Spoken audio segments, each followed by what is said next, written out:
효자손을 달고 사는 경진님. 온몸이 가려워서 피가 날 정도로 긁었습니다. 소양증, 콩팥이 보낸 첫 번째 경고였습니다. 계속 긁어요. 한번 긁기 시작하면 긁으면 더 간지러워서 막 때리기도 하고 참아보기도 했는데 그래도 안 돼서 긁다 보면은 피날 때까지 긁었어요. 다리를 많이 긁어서 이런 데가 이렇게 여기가 지금 다. 그래서 상처가 난데 또 나고 난데 또 나고 이래가지고 원래 긁으면 이렇게 막 자국이 안 나왔었는데 언제부턴가 이렇게 물집이 자꾸 잡히더라고요. 진짜 띵띵 부었었어요. 아침에? 네. 제 손가락이 반지가 안 들어간 정도로 엄청 부었었어요. 눈도 붓고 얼굴도 붓고. 그리고 밤에 잘 때 꼭 한 번씩 소변을 보러 왔었어요. 한 4시쯤에. 새벽에? 네, 새벽 4시에. 알람처럼. 매일 밤 자다 깨서 화장실에 가느라 깊은 잠에 들지 못했는데요. 야간 이유는 노화로 인한 변화일 수도 있지만 콩팥 기능 이상의 중요한 신호이기도 합니다. 뭐 예를 들면은 피곤하다, 너무 기운이 없다, 밤에 잠을 잘 못 자겠다, 뭐 입맛이 없다, 자꾸 뭐 다리에 지가 난다, 뭐 변비가 생겼다, 피부가 가렵다, 뭐 이런 증상들 있잖아요. 콩팥병의 증상일 거다 하는데 그 증상들도 너무 애매해서 사람들이 그냥 이 정도면 그냥 이렇게 지내는 경우가 많아서 증상만으로 조기에 발견하기가 어려운 경우가 많습니다. 신장은 척추 양 옆에 위치한 두 개의 장기입니다. 콩의 모양, 파채 모양과 비슷해서 콩팥이라고 하죠. 콩팥은 사구체로 이루어져 있는데요. 사구체는 모세혈관이 실타래처럼 뭉쳐진 형태입니다. 이 사구체가 혈액 속 노폐물을 걸러서 소변으로 배출하기 때문에 우리 몸의 정수기라고도 불립니다. 이때 소변 속의 수분이나 나트륨을 배출시켜서 우리 몸의 상태가 항상 일정하게 유지되도록 도와줍니다. 신장이 크기는 조그만데 이렇게 여러 가지 다양한 기능을 해요. 그중에 가장 대표적인 기능이 아무래도 몸에서 만들어지는 노폐물 있잖아요. 노폐물을 소변에 녹여서 내보내는 기능이 제일 중요하겠고, 그 다음에 또 우리 몸에 그 염분이나 아니면 수분 같은 것들 양을 조절해가지고 부종이 안 생기게 해주고, 아니면 뭐 탈수가 안 생기도록 예방해주고, 그런 기능이 있고요. 콩팥은 혈압을 조절하는 기능을 해요. 그래서 콩팥에 작용하는 많은 약들이 혈압에도 영향을 주거든요. 온몸이 가렵고 붓는 게 고민이던 경진님. 남편과 함께 택배 사업소를 운영하면서 바쁠 땐 주로 배달 음식으로 점심을 해결합니다. 안녕하세요. 안녕하세요. 일주일에 서너 번은 먹을 만큼 탕수육을 좋아하는데요. 일이 고되고 지칠수록 고지방 음식을 찾게 됩니다.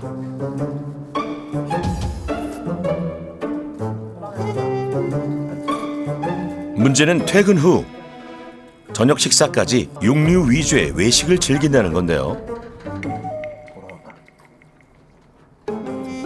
나 어제 장에서 탕수육을 먹었는데 또 맛있네요.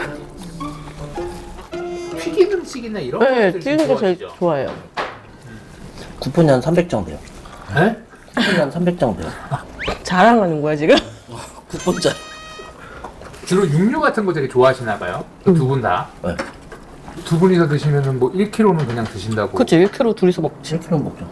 원래는 2kg 먹었었고. 경진님의 콩팥은 괜찮을까요? 안녕하세요. 네, 어서 오세요. 네, 처음 뵙겠습니다. 예, 처음 뵙겠습니다. 예, 전에 사전에 검사하신 걸 좀 봤더니 살짝 이상은 좀 있긴 있어요. 소변 검사에서 단백뇨, 그러니까 지나치게 많은 단백질이 나왔습니다. 만성 콩팥병 2단계. 단백뇨가 안 나온다, 조금 나온다, 많이 나온다 기준에서 많이 나온다는 쪽에 들어가요. 네. 그리고 단백뇨가 좀 많이 나오기 때문에 그냥 두면은 콩팥이 나빠질 확률이 조금 있어요. 만성 콩팥병 2단계이지만 단백뇨 배출량이 많아 중증으로 갈 위험이 높은 상태. 단백뇨라는 건 단백질 전체예요. 우리 혈액 중에는 알부민을 포함한 다양한 단백질이 녹아 있거든요. 이제 그것들이 콩팥으로 새어 나오는 거예요. 예를 들면 우리 콩팥에서 단백뇨가 한 10 정도 나오는 거는 다 재흡수를 할 수 있단 말이에요. 근데 100이 나온다 말이에요. 근데 그렇지만 10보다는 더 흡수할 수 있더라도 막 넘치는 거 있잖아요. 한 20, 30원 흡수했더라도 막 7, 80이 남았잖아요. 그것들은 소변으로 흘러나오는 거예요. 근데 이걸 흡수할 때 굉장히 무리가 가요. 뿌옇고 거품이 보이는 소변. 단백뇨는 콩팥 이상의 중요한 초기 신호입니다. 콩팥이 손상되면 소변으로 다량의 단백질이 빠져나가게 됩니다. 사구체에서 걸러진 여과액 중 필요한 단백질은 재흡수하고 다시 혈류로 흘려보내야 하는데 손상된 사구체에 다량의 단백질이 빠져나가면서 사구체는 추가 손상을 입게 됩니다. 콩팥 기능이 떨어지게 되면 단백뇨가 늘어나고 이는 다시 콩팥의 추가 손상을 유발하는 악순환을 일으키는 겁니다.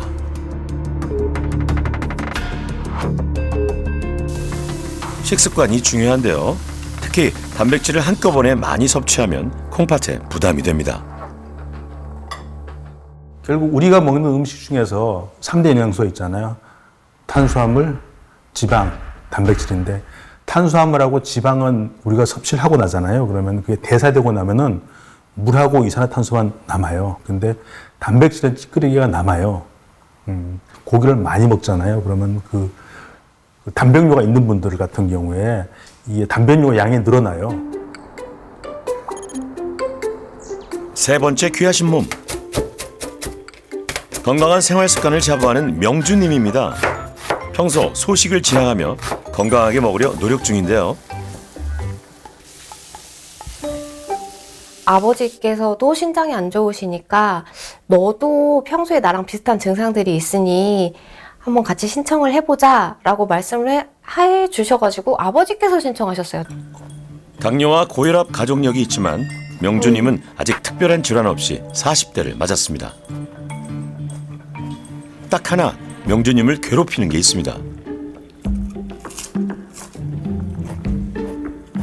식사만 마치면 어김없이 잠드는 식곤증.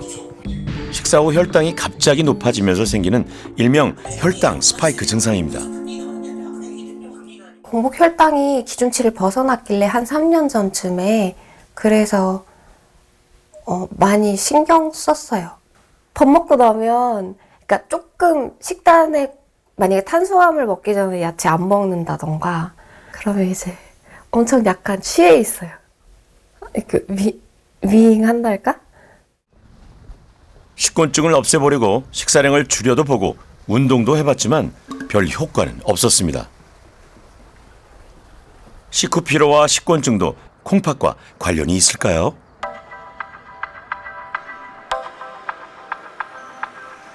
명주님의 건강 상태를 확인해봤습니다. 평소 별다른 기저질환이 없었던 명주님, 지금은 어떤 상태일까요? 네, 어서 오세요.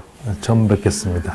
네. 그러니까 사람 의지로 이게 졸음이 안 쫓아져서 계속 서서 뭘 하는데 하면서 점점 느려져요, 뭐가. 혹시 뭐 집안에 당뇨병이나 혈압 있는 분들 없어요?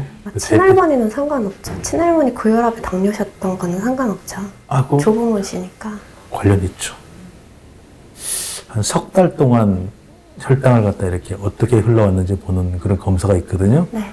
당화혈색소라 그러는 건데 결론적으로 보면은 지금 당뇨 전 단계는 맞아요. 이게 나중에 당뇨로 이렇게 발전할 수가 있어요. 검사 결과 명주님은 3개월간의 평균 혈당이 높아 당뇨 전 단계로 진단됐습니다. 신장이 다 나빠져서 뭐 신장 이식이나 투석이 필요한 사람들 있잖아요. 그런 사람들 10분한테 물어보면은 5분이 당뇨병 때문에 나빠졌고 2분이 고혈압이에요. 확실히 당뇨 조절 안 되고 그러면은 급속도로 콩팥이 나빠져요. 당뇨병은 혈관을 망가뜨리는 대표적인 질병인데요. 그래서 당뇨병은 콩팥병의 가장 큰 원인으로 꼽힙니다.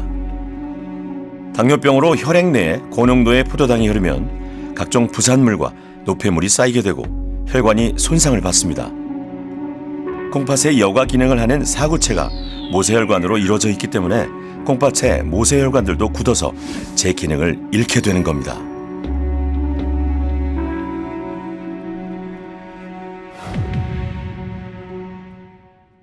공통적인 부분만 말씀드린다면은 첫 번째 당뇨 같은 대사질환이 잘 조절해주고 혈압을 잘 조절해주고 고지혈증이나 이런 것들 잘 조절해주고 비만 조절 잘해주고 신장내과 의사 입장에서는 국물이나 찌개나 젓갈 같은 절인 음식만 좀 줄여 줍사하고 말씀드립니다.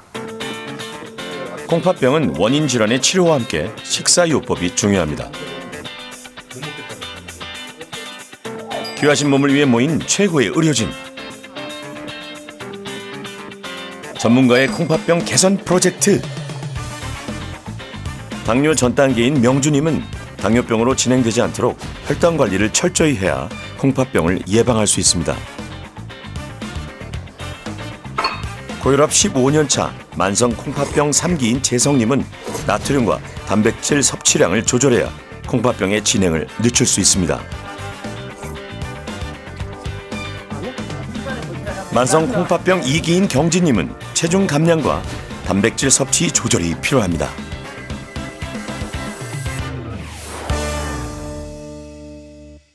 안녕하세요. 저는 오늘 만성 콩팥병에 대해 말씀을 드릴 대학교 병원 임상영양사 박청희예요. 반갑습니다. 여러분들이 콩팥에 대해 잘 몰라도 제일 먼저 알고 계시는 게 있어요. 바로 소금 적게 드시는 거. 이게 첫 번째고요. 그 다음에 두 번째가 좀 덜 알려져 있긴 한데 단백질량 조절하시는 거. 내가 만약에 당뇨가 없다. 그냥 만성 콩팥병만 있다. 그러면은 단백질을 조금 적게 드셔야 될 필요가 있고요. 만약에 내가 당뇨를 함께 갖고 있다. 그러면은 일반적인 만성 콩팥병 환자분보다 단백질 조금 더 드셔야 돼요. 단백질은 필수 영양소이지만 콩팥병 환자가 너무 많이 섭취하면 콩팥에 부담을 줍니다. 자신의 체중에 0.6에서 0.8을 곱한 값만큼 적정량을 섭취해야 합니다. 그 단백질 양이요. 탁구공 크기 하나라고 되어 있어요. 그러니까 미트볼 만한 거 하나 먹으면 이제 끝인 거예요. 그래서 내가 만약에 아침에 고기 탁구공만한 크기로 하나 먹었다. 그럼 한 번이 되고요. 점심에 생선 저만한 크기로 한두 막 드셨다. 그럼 또 한 번이 되고요. 마지막 두부 저만한 크기로 6분의 1모 먹었다. 그러면은 3번이 채워지는 거예요. 그래서 하루에 드셔야 할 땐 단백질 양이 그렇게 많지가 않아요. 이때 손바닥만한 접시에 딱 한 토막을 단백질 8g으로 보고 계산하면 됩니다. 환자분들 극단적인 식사 안 하시는 게 가장 중요한 것 같아요. 환자분들 교육하고 나면요. 극단적으로 저염식 하셔서 오래 지속을 못 하거나 아니면은 뭐 칼륨 조절하신다고 채소나 과일 같은 거 안 드시고 단백질 조절한다고 아예 단백질 식품 일절 안 드시는 이런 게 있는데 다 영양불량으로 이어지기 때문에 환자분들이 지속 가능한 식생활 하는 게 가장 중요하다고 생각해요. 콩팥 건강 프로젝트 솔루션 11차.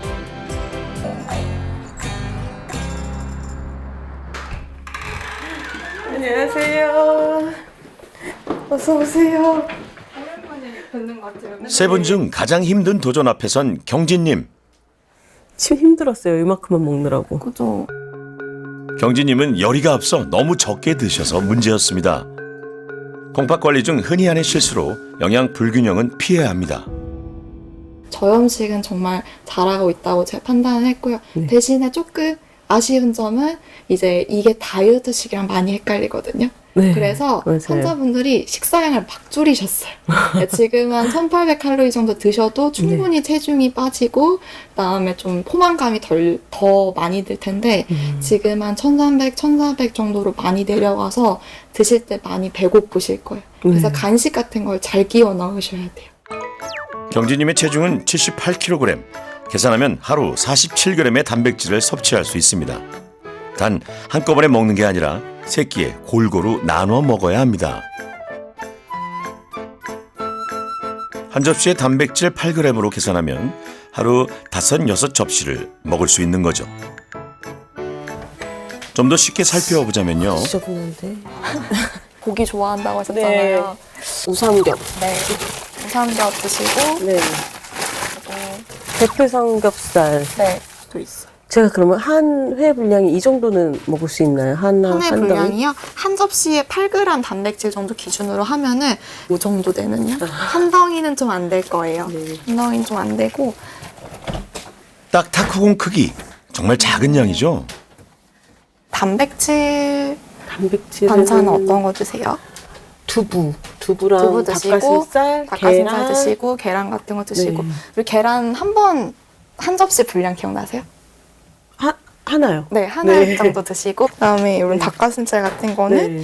지금 100g 정도니까 요거 하나 드시면은 한 2접시 반 정도 돼요. 40g 정도가 한 접시거든요. 네, 네. 그래서 이거는 한 덩이 다 드시려면은 점심하고 아침에 단백질 많이 못 드신다. 그럴 네. 때는 좀 드셔도 돼요.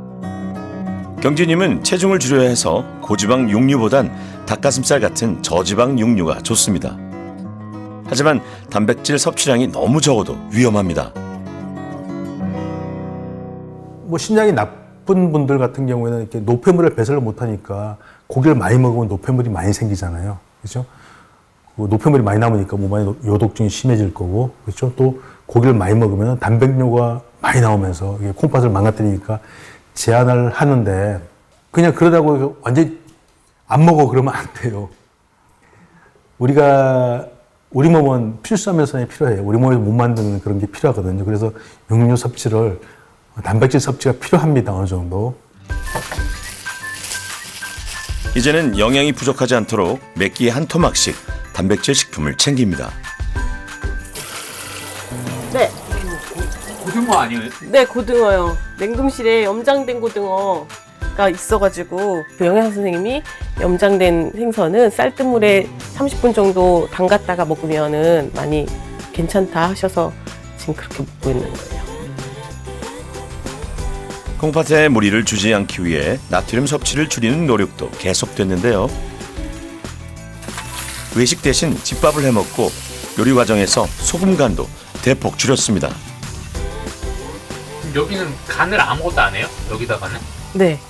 그래서 간장, 저염 간장을 해서 그냥 간장에 물 좀 섞고 참깨 넣고 해서 찍어 먹을 거예요.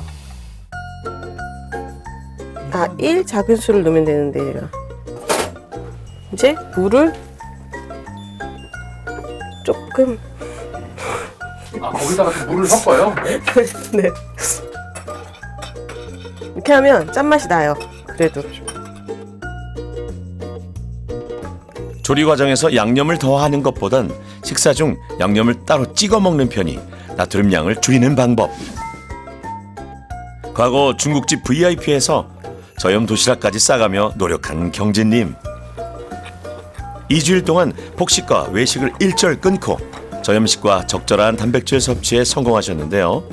힘들었던 만큼 몸의 변화도 있었을까요? 몸이 많이 가벼워졌어요. 첫 번째는. 그냥 식단만 바꿨는데요? 네. 축축 이렇게 좀 늘어지고 약간 몸이 무겁다 약간 그렇게 느꼈던 게 좀 가볍게 느껴지고 그리고 소변이 거품이 좀 덜 나요. 살이 빠진 거? 몸무게가 좀 빠지셨어요? 네. 몸무게가 일주일밖에 안 했거든요, 이렇게. 근데 지금 1.5에서 2kg 정도 빠졌어요. 당뇨 전 단계 진단을 받은 명주님. 당뇨병을 막기 위해 당분을 적절히 제한하고 있습니다. 근데 맛있어요. 평소에 여기 과일 넣어 먹는 거 좋아했거든요. 근데 한동안 당 많이 낮춰보려고 아예 과일도 다 빼고 그냥 네. 과거에도 건강한 식단을 실천하고 있던 명주님. 그래도 위기는 있었는데요. 식사는 나무랄 데가 없었지만 간식으로 종종 먹던 케이크와 달달한 음료수 같은 단순당 식품이 문제였습니다.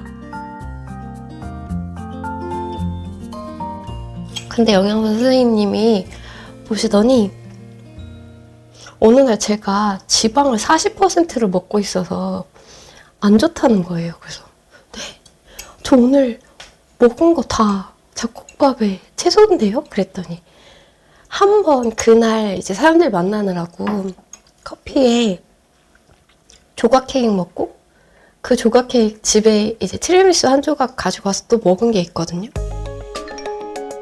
단순당은 통곡물 같은 복합당에 비해 혈당을 빠르게 올립니다.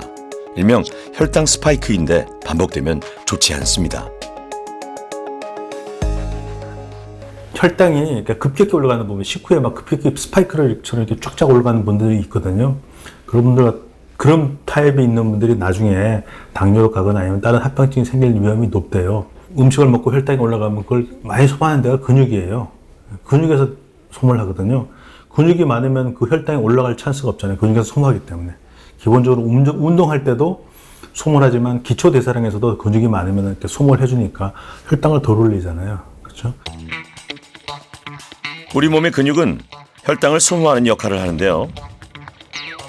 운동을 할 때 근육은 수축과 이완을 반복하면서 혈중 포도당의 이동을 원활하게 합니다. 뿐만 아니라 근육이 많으면 포도당이 세포나 근육 속으로 흡수되면서 혈당도 떨어집니다. 그래서 혈당 조절에는 근육의 질을 높이는 게 중요합니다.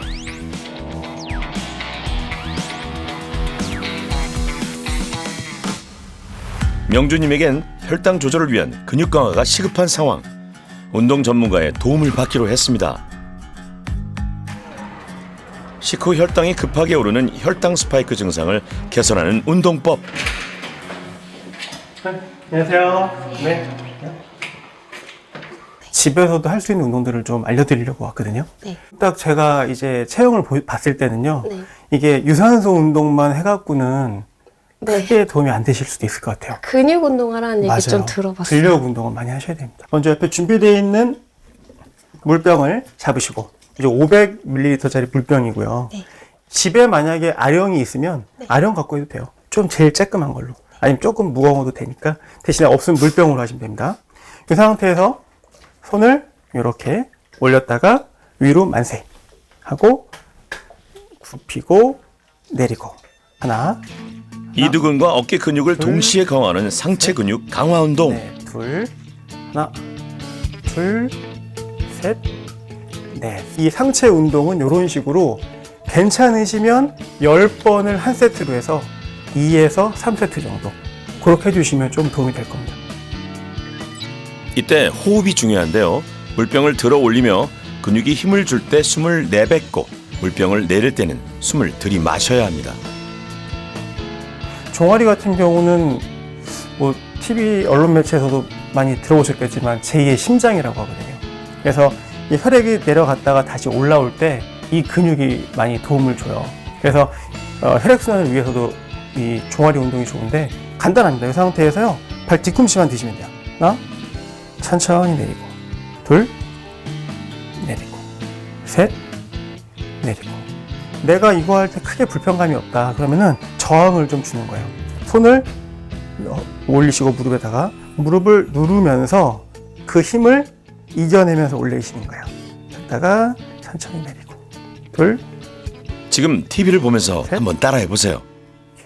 보통 혈당 스파이크가 식후 한 10분에서 20분 그 사이에 많이 발생한다라고 알려져 있거든요. 근데 운동도 그거에 맞춰서요. 혈당 스파이크가 생기기 전에 그래서 식사하고 나서 숟가락을 딱 놓고 소화가 된 다음 20분 정도 그 정도가 지난 다음에 운동을 해주시면 될 것 같습니다.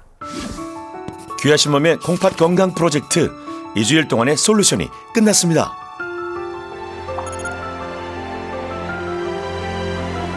안녕하세요. 네, 어서 오세요. 이게 잘 지내셨어요? 네, 잘 지냈어요. 어디 보자, 혈압. 자, 몸은 좀 어때요? 조금 가벼워진 것 같아요. 살도 3kg 빠졌어요. 지난번에 단백뇨가 좀 많이 나온다 그랬죠? 네. 콜레스테롤도 좀 높고 그렇다 그랬잖아요, 그렇죠? 네. 일단은 콜레스테롤 좀 나쁜 콜레스테롤이 좀 떨어졌네요. 150에서 134로. 여기 보세요. LDL 콜레스테롤요? 네. 경진님은 고지방 식품을 줄인 덕분에 나쁜 콜레스테롤 수치가 감소했습니다. 그리고 또 하나. 단백뇨가 어떻게 됐을 것 같아요? 단백뇨가 유독 높았던 경진님, 그 변화가 놀라운데요. 단백뇨가 줄어들면 그만큼 콩팥에 가해지는 부담이 적어져 중증으로 갈 위험도 감소합니다. 단백뇨를 줄여준다는 것 자체도 그것도 신장을 보호하는 데 효과가 있고 더불어서 신장이 좀 안정이 되면 단백뇨가 또 줄어들고 그러면 선순환으로 돌리는 게 중요하죠. 그렇죠? 네. 안녕하세요. 예, 어서 오세요.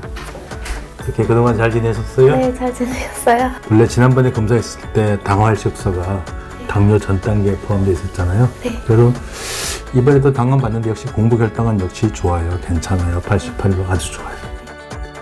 당뇨 전 단계인 명주님은 혈당 조절을 위해 계속 노력하기로 했습니다.